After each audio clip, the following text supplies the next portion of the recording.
മല്ലു ഫുട്ബോളിൻ്റെ മറ്റൊരു വീഡിയോയിലേക്ക് എല്ലാവർക്കും സ്വാഗതം. ഇപ്പം ചെറിയൊരു ട്രാവലും പരിപാടിയൊക്കെ ആയിട്ട് പുറത്താണുള്ളത്, അതുകൊണ്ട് എക്യുപ്മെൻറ്റ്സ് ഒന്നും കൊണ്ടുവന്നിട്ടില്ല. EPL എല്ലാ മത്സരങ്ങളും അവസാനിച്ചു.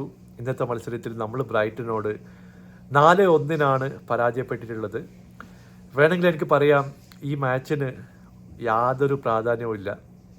കാരണം നമ്മൾ വെനസ്ഡേ യൂറോപ്യൻ ലീഗ് അടിച്ചു കഴിഞ്ഞു, UCL ക്വാളിഫൈ ചെയ്തു.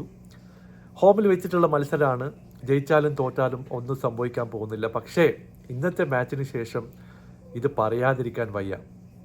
കാരണം കഴിഞ്ഞ കുറേ മത്സരങ്ങളായിട്ട് ഈ ഒരു ട്രെൻഡ് നമ്മൾ കാണുന്നുണ്ട്. അപ്പം ഞാൻ വിചാരിച്ചു പോസ്റ്റക്കോഗ്ലു യങ്സ്റ്റേഴ്സിനൊക്കെ അവസരം കൊടുക്കും. കാരണം ഹോമിൽ വെച്ചിട്ടുള്ള അവസാന മത്സരമാണ്. പ്ലേയേഴ്സിന് ഒരു ഫുൾ എനർജിയോടെ യാതൊരു ടെൻഷനും ഇല്ലാതെ കളിക്കാനുള്ള ഒരു ഓപ്പർച്യൂണിറ്റി ഉണ്ട്. പക്ഷേ ഇന്നത്തെ കളി കണ്ടപ്പോൾ എൻ്റെ പൊന്നോ, ഒഫൻസിൽ എങ്ങനെയാണ് ഒരു ബോൾ ക്യാരി ഫോർവേഡ് ചെയ്യേണ്ടതെന്ന് ഈ ടീമിന് ഇനി ആരെങ്കിലും പഠിപ്പിച്ചു കൊടുക്കണോ എന്നുള്ളൊരു ചോദ്യമുണ്ട്. ബ്രൈറ്റൺ നമ്മളെ കംപ്ലീറ്റ്ലി ഡോമിനേറ്റ് ചെയ്തു. അവർക്ക് വേണമെങ്കിൽ ഒരു 8 ഗോളൊക്കെ അടിക്കാനുള്ള ചാൻസുകൾ ഉണ്ടായിരുന്നു. ഹിൻഷൽവുഡ് പുള്ളിക്കിന്ന് ഹാട്രിക്ക് സ്കോർ ചെയ്യേണ്ട ഓപ്പർച്യൂണിറ്റി ഉണ്ടായിരുന്നു. പക്ഷേ പുള്ളി ഹാട്രിക്ക് എടുത്തില്ല. അതിന് പകരം യങ്സ്റ്റേഴ്സിന് പെനാൽറ്റി ഗോൾ അടിക്കാൻ വേണ്ടി ഓപ്പർച്യൂണിറ്റി കൊടുത്തു. അത് മാത്രമല്ല, 2-3 പ്രോബ്ലങ്ങൾ ഇവിടെ എടുത്തു പറയണം. ഒന്ന്, 22 പരാജയങ്ങൾ ലീഗിൽ സംഭവിക്കുക എന്ന് പറയുന്നത് അത്ര ഈസി ആയിട്ടുള്ളൊരു കാര്യമല്ല. അതൊന്നും നമ്മൾ കേൾവി പോലും ഇല്ലാത്ത സംഭവങ്ങളാണ്. അത് സംഭവിച്ചു. അതിനുശേഷം ബേസിക് ആയിട്ടുള്ള കാര്യങ്ങൾ എന്തുകൊണ്ട് ചെയ്യുന്നില്ല എന്നുള്ളൊരു ചോദ്യമുണ്ട്. ഇവിടെ നമ്മൾ ഡിഫൻസിൽ വെച്ചിട്ട് ബോൾ റിക്കവർ ചെയ്യുന്നു. ഇപ്പോൾ കൗണ്ടറിന് സ്റ്റാർട്ട് ചെയ്യുന്ന സമയത്ത് എങ്ങനെയാണ് ട്രാൻസിഷനിൽ ബോൾ കൊണ്ടുപോവുക? ഇപ്പോൾ ലെഫ്റ്റ് വിങ്ങിലാണെങ്കിൽ ഉഡോജി ബോൾ പോകുമ്പോൾ ആരാണ് സപ്പോർട്ട് ചെയ്തിട്ട് ഓടേണ്ടത്? ഈ ലോങ് ബോൾ കൊടുക്കുക എന്ന് പറയുന്നത് അതിന് കോച്ചിൻ്റെ ആവശ്യമില്ലല്ലോ. നിങ്ങൾക്ക് മിഡ്ഫീൽഡിൽ നിന്നോ അല്ലെങ്കിൽ ഗോൾ കീപ്പറിനോ ഡയറക്റ്റായിട്ട് ലോങ് ബോൾ കൊടുക്കുക. ആ പ്ലെയറിന് കുറച്ചുകൂടി എബിലിറ്റി ഉണ്ടെങ്കിൽ ഹോൾഡ് പ്ലേ ഒക്കെ ചെയ്ത് വേണമെങ്കിൽ പോസ്റ്റിലേക്ക് കയറി പോവാം. ഈ ഒരു പരിപാടി മാറ്റി നിർത്തി കഴിഞ്ഞിട്ടുണ്ടെങ്കിൽ റൈറ്റ് വിങ്ങിൽ ജോൺസൺ ആയാലും ലെഫ്റ്റ് വിങ്ങിൽ ഇപ്പോൾ കളിക്കുന്ന ഉഡോജിയൊക്കെ ആയാലും ട്രാൻസിഷനിൽ ഒരുപാട് ബോൾസ് ക്രൂഷ്യൽ പൊസിഷനിൽ വെച്ച് നമ്മൾ മിസ് ചെയ്യുന്നു.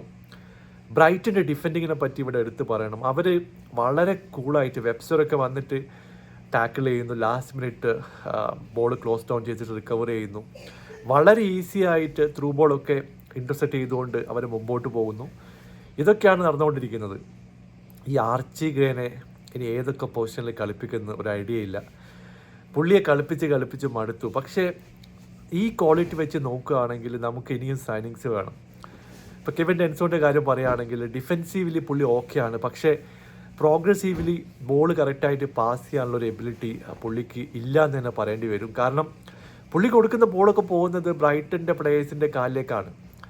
മറ്റൊരു പ്ലെയറിൻ്റെ കാര്യം എടുത്ത് പറയണം, മിത്തോമ. പുള്ളി ലെഫ്റ്റ് വിങ്ങിലൊക്കെ 3-4 കിഡിലൻ ചാൻസുകൾ ഇന്ന് ക്രിയേറ്റ് ചെയ്തു.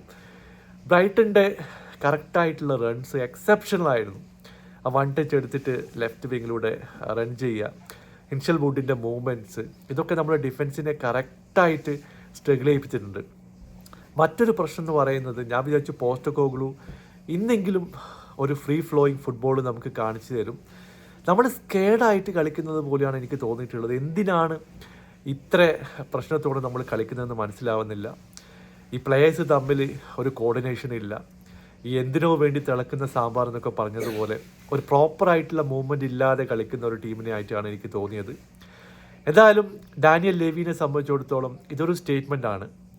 പുള്ളി ഒരു പ്രോപ്പർ ഡിസിഷൻ എടുത്തേ മതിയാവും. ഇപ്പോൾ പോസ്റ്റക്കോഗ്ലുവിനെ കണ്ടിന്യൂ ചെയ്യാനാണ് തീരുമാനമെങ്കിൽ പ്രോപ്പറായിട്ടുള്ള മിഡ്ഫീൽഡ് പ്ലേയേഴ്സിനെ നമുക്ക് സൈൻ ചെയ്യേണ്ടി വരും. ഈ സിസ്റ്റത്തിൽ കളിക്കുന്ന പ്ലേയേഴ്സിൽ ഒരുപാട് പ്ലേയേഴ്സിന് ലിമിറ്റേഷൻസ് ഉണ്ട്. എസ്പെഷ്യലി മിഡ്ഫീൽഡിൽ ബോൾ ഹോൾഡ് ചെയ്യാൻ നമുക്ക് പറ്റുന്നില്ല. പ്രസ് റെസിസ്റ്റൻ്റ് ആയിട്ടുള്ള പ്ലേയേഴ്സ് വളരെ കുറവാണ്. എത്ര ത്രൂ ബോൾ ഇട്ടു എന്ന് ചോദിച്ചു കഴിഞ്ഞിട്ടുണ്ടെങ്കിൽ അതിനൊരു ഉത്തരവില്ല.